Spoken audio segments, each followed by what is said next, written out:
ხაშურის მუნიციპალიტეტში ინფრასტრუქტურული სამუშაოები აქტიურ რეჟიმში მიმდინარეობს. ამის შესახებ მერიის ინფრასტრუქტურისა და კეთილმოწყობის სამსახურის უფროსის მოვალეობის შემსრულებელმა განაცხადა. ვეფხია ბლიაძის ინფორმაციით, ქალაქში განხორციელდა დადიანისა და ყაზბეგის ქუჩის მოასფალტების სამუშაოები.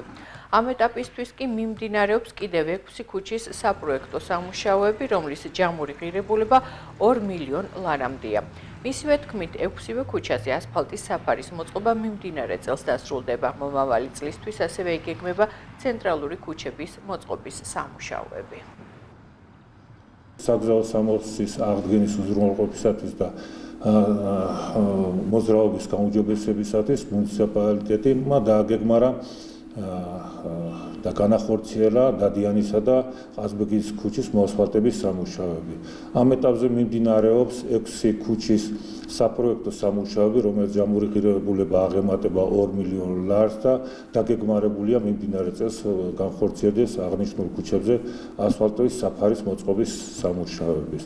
დაგეგმარებაში არის ასევე მიღებული პერსპექტივაში მომავალ წლისთვის ცენტრალური ქუჩების მოწყობის სამუშაოები, როგორც არის რუსთაველის, ტაბიძის, აღმაშენებლის ქუჩები, ასევე მოედნის რეკონსტრუქცია სავარაუდო ღირებულებით, ალბათ სავარაუდოდ 10 მილიონ ლარს აღემატება სამუშაოები.